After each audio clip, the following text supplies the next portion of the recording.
Nota bene, fíjate bien, observa bien. Hoy el tema que vamos a analizar, que vamos a ver, son pronombres y adverbios latinos. Continuaremos con nuestro estudio de etimologías grecolatinas, enfocándonos precisamente en esto, en pronombres y adverbios. Claro, para empezar tendríamos que aclararnos qué es un pronombre. Yo sé que lo saben, pero por cualquier situación aclaremos este simple concepto. Pronombres son palabras que utilizamos en lugar de sustantivos para designar a las personas, animales, cosas, ideas, etc. Hay diferentes los de pronombres, por ejemplo, pronombres personales, yo, tú, él, ella, nosotros, vosotros, ellos, pronombres relativos, qué, quién, quiénes, el cual, la cual, los cuales, las cuales, etcétera, etcétera. Estos son los pronombres. Y vamos a ver qué pronombres latinos han influido, han traspasado a la lengua española. Básicamente tenemos que hablar de los pronombres personales del pronombre ego. Ego. ¿Qué significa ego? Yo, ego, yo. Alter ego, mi otro yo. Pero en sí, ego es yo. Por lo tanto, cuando alguien todo el tiempo dice yo, que parece yo, pues el concepto técnico para esto sería egocéntrico, egocéntrico. Ego, yo, centro de todo. Entonces una persona es egocéntrica, es la persona que siempre se coloca en el centro de todo y quiere ser siempre él la parte central de la vida que lo rodea. También tenemos la palabra el egoísmo, un enemigo a vencer. El egoísmo que es una fijación solamente en uno mismo, el no ver al otro, el no amar al otro, el no estar abierto a las otras personas, sino solamente estar fijándose en los propios intereses. Y a veces el egoísmo es tan grande que llega hasta egolatría. Una egolatría es una adoración, admiración a uno mismo. Por ejemplo, otro sinónimo de egolatría por ahí podría ser este narcisismo también, esta admiración excesiva, exagerada por uno mismo, esta latría, esta adoración exagerada, malentendida hacia uno mismo. Otro concepto interesante, pronombre que utilizamos, es el pronombre ustedes. Este pronombre no se utiliza en todos los países de la lengua hispana, pero sí lo utilizamos en México. Por eso es importante ver cuál es el origen de esta palabra. Resulta que la palabra ustedes, que equivale a vosotros, o usted equivale a vos, su origen es la expresión vuestra merced. Esta expresión de la época colonial, vuestra merced, ha sufrido ciertos cambios como vuesa merced, esasted, hasta convertirse en usted y en ustedes. Entonces, en México se utiliza, es una expresión, es un pronombre que utilizamos en lugar de vosotros. Nos expresamos siempre como ustedes o en lugar de tú, usted. Con respecto a los pronombres relativos, hay pronombres relativos que persisten en ciertas expresiones latinas que se utiliza en algunos contextos técnicos. Por ejemplo, el pronombre quórum. Quórum. ¿Qué es quórum? Quórum es la mayoría de asistentes a una asamblea, ¿sí? Necesaria para darle validez. Para que hay ciertas organizaciones donde para que una reunión sea válida, una asamblea sea válida, necesita un mínimo de participantes. Y este número mínimo de participantes conocemos como quórum. Otra expresión la trataremos de adivinar a partir de esos pequeños memes. Eres la conditio sine qua non de mi felicidad. Eres la conditio sine qua non de mi felicidad. ¿Qué podrá significar conditio sine qua non? Conditio sine qua non. A ver si nos ayuda esto. ¿Suegra? No. Mi próxima esposa tiene que ser huérfana. Conditio sine qua non. Bien. Conditio sine qua non podemos traducirlo como la condición indispensable. La condición indispensable.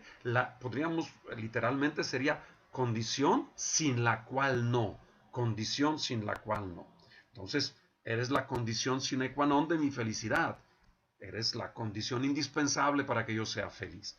Y la condición que pongo a la futura esposa, dice ahí el meme, no es que sea yo, es que tienes que ser huérfana con tal de tener suegra.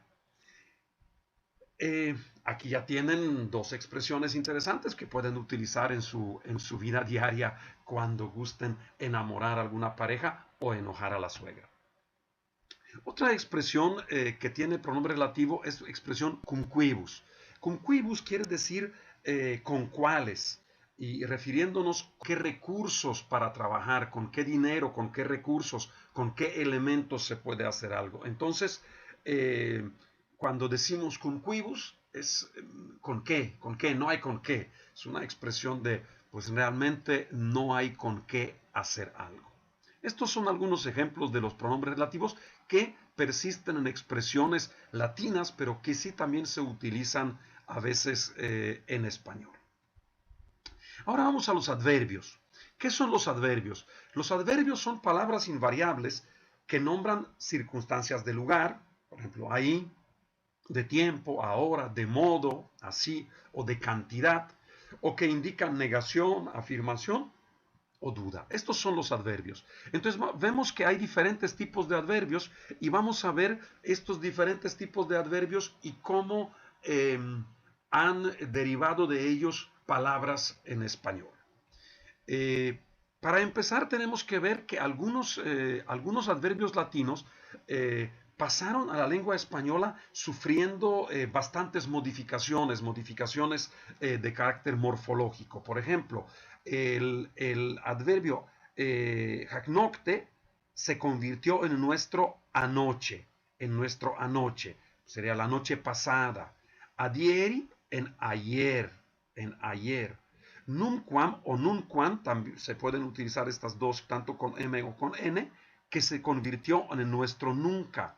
Y el adverbio latino atrans, para nosotros es atrás. Entonces aquí tenemos ciertos adverbios de origen latín que en español han modificado, han cambiado bastante su forma. Y ahora vamos a ver algunos otros adverbios ya de acuerdo a los tipos. Adverbios de lugar. Vamos a ver aquí, para empezar, 4. Entro, que sería situación en medio de dos o más cosas o acciones. Por ejemplo, entre las dos palmeras está colgada la hamaca. Estoy decidiéndome entre dos situaciones. Entro. También el adverbio foras y adverbio intra o intro. A veces va a aparecer como intra o como intro. Y estos significan fuera, foras fuera, intro adentro, refiriéndonos a adverbio de lugar. Ahora, de esos cuatro adverbios derivan varias palabras en español. ¿Cuáles podrían ser? Por ejemplo, entreacto. ¿Qué es un entreacto? Entreacto es intermedio entre dos actos de una representación dramática. En el teatro, entre los dos actos en el teatro, ese tiempo se conoce como entreacto, en medio de los dos actos. También la palabra entrecejo, que es el espacio entre las dos cejas. Ya sabemos que algunos cuando arrugan entrecejo es que la mamá arruga entrecejo, las cosas no van bien.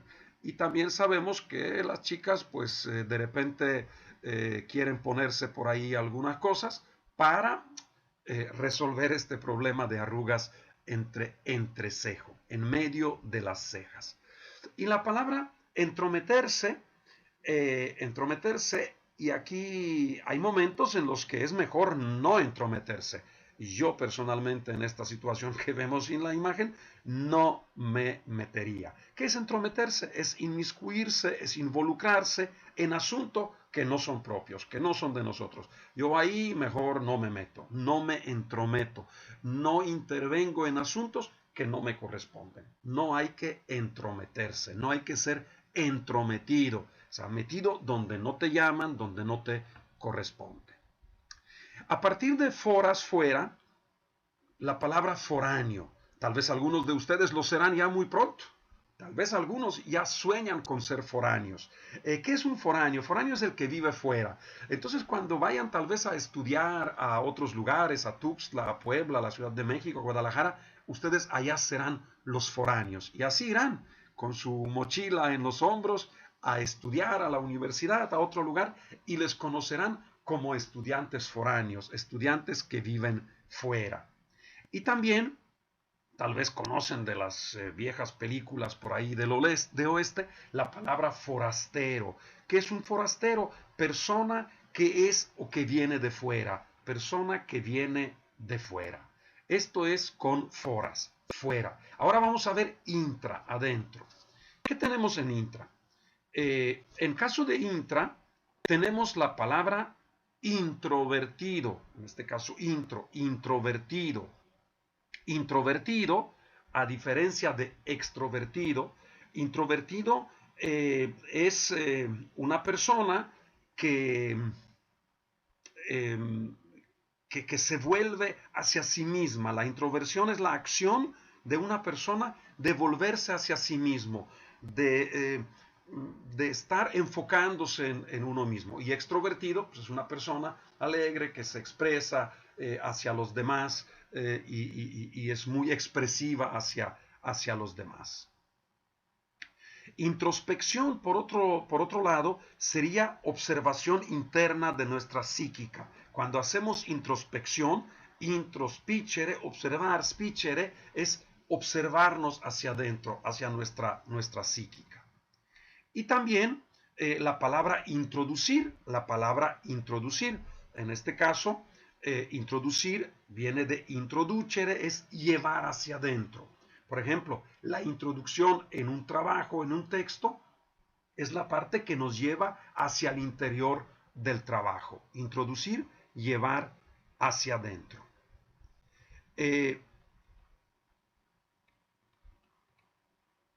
Se nos escapó el intra, y en el caso del intra, que también es dentro, aquí podemos utilizarlo en las expresiones de intramuscular, intravenoso, intradérmico, intramuscular, intravenoso, intradérmico. Intramuscular, lo que se pone en el interior de un músculo. Una inyección intramuscular la metemos hacia el músculo, hasta el músculo, se pone dentro del músculo. Intravenoso, aquí está la vena, lo que se aplica en el interior de la vena, la inyección intravenosa. Intradérmica es lo que se aplica dentro de la dermis, lo que es la parte de la piel.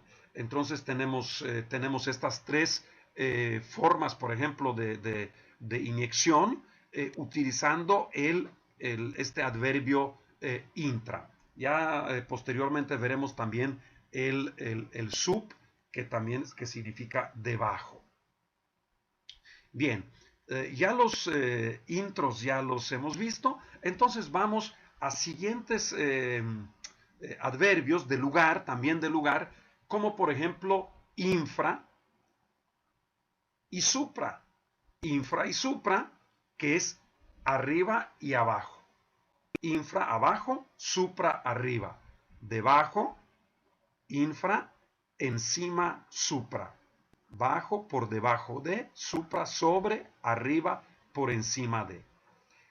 Sobre también puede significar encima, pero muchas veces el significado de más allá, más allá. Retro, hacia atrás. Retro, hacia atrás. Y tenemos el trans, que es de un lado al otro. De un lado al otro. De otro lado de trans. Retro, hacia atrás. Trans, de un lado al otro. Y vamos a ver las palabras que provienen de infra. Por ejemplo, la palabra infrarrojo. Infrarrojo. ¿Qué significa infrarrojo? Infrarrojo significa radiación más abajo del color rojo del espectro. Aquí cuando tenemos el espectro visible, lo que observamos cada vez que vemos un arco iris, pues vemos entre el rojo y violeta. Y lo que está debajo del rojo es infrarrojo, lo que está arriba del violeta es ultravioleta, los rayos UV, tan conocidos ahorita y tan famosos. Los infrarrojos y ultravioletas obviamente no se ven porque están fuera del espectro de lo visible. Entonces, estaríamos hablando de radiación, de ondas inferiores al color rojo del espectro. Infrascrito. ¿Qué es un infrascrito? Infrascrito es el que firma al final de un escrito. Si yo digo, infrascrito afirma tal y tal cosa, quiere decir que el que firmó abajo, si yo firmo abajo, soy yo, me refiero a mí, al firmante. Infrascrito. Otro concepto también es infraestructura. Infraestructura está etimológicamente como abajo de la estructura, entonces hablaríamos de la parte de construcción debajo del nivel del suelo. Sin embargo, también lo usamos en un sentido más amplio, hablando de la infraestructura como toda la base que se necesita para el desarrollo. Por ejemplo, la infraestructura carretera para el desarrollo de comunicaciones en el país. Infraestructura. Estábamos abajo, ahora vamos arriba, supra. Y aquí tenemos conceptos de anatomía, suprarrenal. ¿Qué será lo suprarrenal? Lo suprarrenal es la región del cuerpo situada encima de los riñones. En este, por ejemplo, caso tenemos glándulas suprarrenales. Suprarrenal es la parte del cuerpo encima de los riñones. Y cuando decimos de que algo es supraclavicular, en este caso hablaríamos de la región corporal situada encima de las clavículas. Obviamente, como ya vimos la palabra infraclavicular sería debajo de la clavícula. Entonces ya sabemos, arriba de la clavícula, supraclavicular. Abajo de la clavícula, infraclavicular. Vamos con la palabra sobresalto. Y sobresalto no es un sobre que salta, definitivamente no. Esto nada más es un chiste, no es un sobre que salta. Porque la palabra no viene de sobre en sentido de mandar correo, sino la palabra sobresalto se refiere a un susto repentino. Es un salto, un susto repentino provocado por algún ruido que nos espante algo, entonces nos sobresaltamos, tenemos un susto así repentino. Otra palabra que tiene que ver con sobre es sobresalir. ¿Qué sería sobresalir? Distinguirse entre los demás, salir por encima de los demás. Y aquí, pues sí, yo siempre me pregunto, ¿por qué encajar si naciste para sobresalir? Todos hemos salido para sobresalir, sin pisotear a los demás, pero si no necesitamos siempre buscar encajar y siempre ser como los demás. Podemos sobresalir y todos podemos encontrar algún aspecto en el cual podemos ser sobresalientes. Y otro concepto es sobrecarga. ¿Qué es sobrecarga? Una carga excesiva, una carga que va más allá de, que está encima de lo normal. Una sobrecarga de trabajo, puede ser una sobrecarga eléctrica, cuando conectamos demasiados aparatos en un solo enchufe y lo conectamos, provocamos sobrecarga. Hay una carga por encima de lo que debería haber. Siguiente concepto es el concepto retro, hacia atrás. La palabra retro, como tal, quiere decir caminar hacia atrás. Ni te acerques al Mercurio, hoy amaneció retrógrado. O sea, echándose para atrás, enojado, no va para adelante, no jala para adelante. Pero, ¿cómo entendemos la palabra retrógrado? La palabra retrógrado, nos estamos refiriendo a la persona que no progresa, no va con el progreso, sino más bien prefiere, le gustan cosas del pasado, está de acuerdo, es partidario de situaciones políticas, sociales del pasado. No le gusta lo novedoso, no le gusta la transformación, el cambio. Es un retrógrado. En este sentido podemos usar esta palabra, aunque etimológicamente sería el que camina hacia atrás, al que retrocede, o sus ideas son ideas del pasado, retrocedidas. Otra palabra es retrospección. Retrospección. Retrospección es mirar, es reflexionar, analizar, examinar nuestro pasado, ¿sí? Hacia atrás. Es una mirada, examen, visión hacia atrás. Cuando a veces nos paramos y miramos nuestra vida, vemos nuestro pasado, esto es una visión retrospectiva, una visión hacia atrás.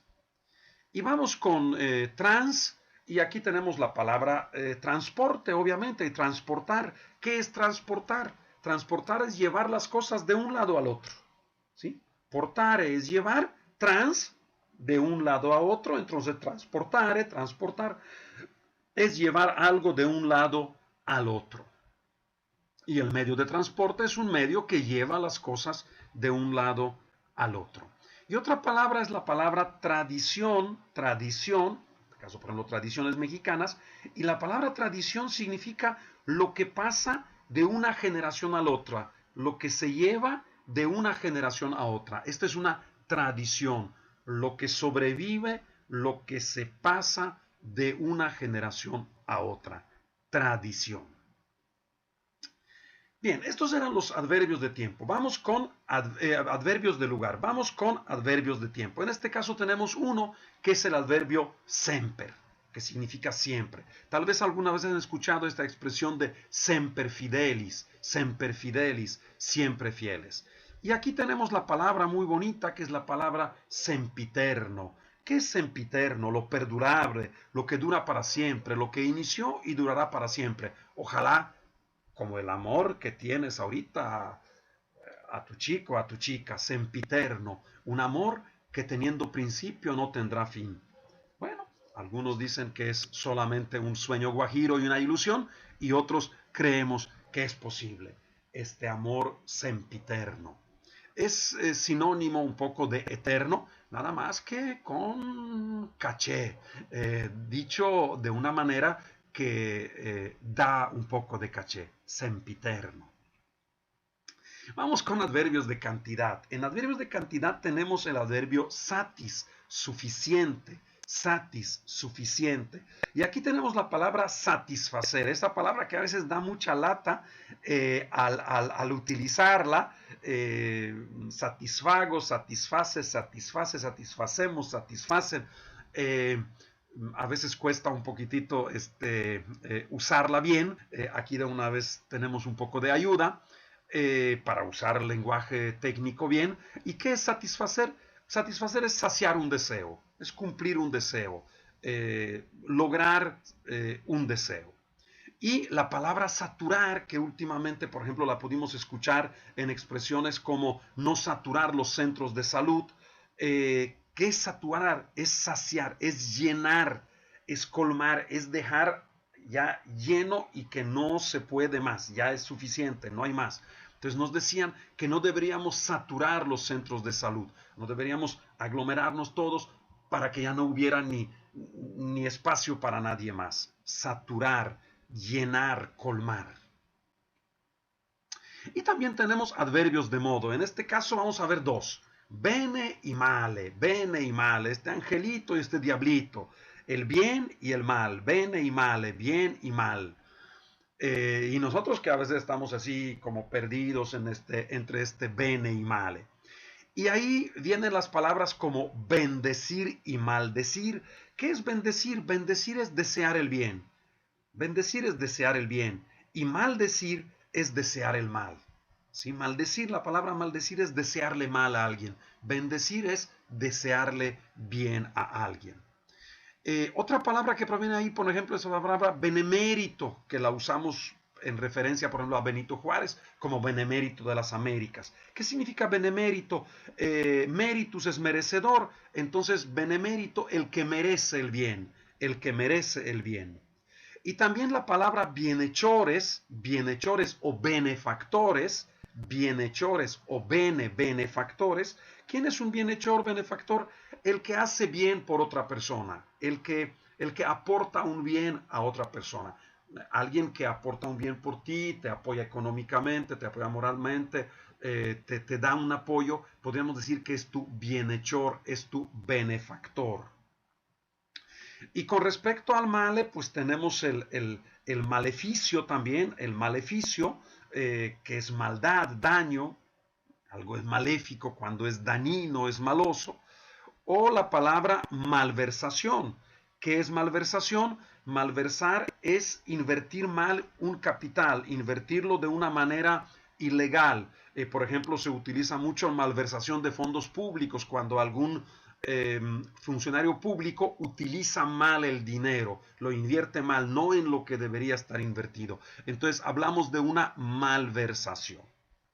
Pues estos serían los adverbios que hemos aprendido en esta lección y terminemos otra vez con nota bene, nota bene. Fíjate bien, fíjate bien. Errare humanum est, errare humanum est. Claro, cuando lo ve el paciente entrando a un quirófano, errare humanum est. Entonces, también es posible que erremos haciendo una presentación, como a mí me pasó. Es posible que erremos resolviendo las tareas, haciendo los ejercicios de cualquier asignatura, incluyendo etimologías, pero para esto, nota bene, debemos de fijarnos bien qué se nos pide, qué tarea se nos pide y revisar bien concepto por concepto. Espero que haya sido de agrado y que sido de provecho este tutorial sobre pronombres y adverbios latinos. Muchas gracias.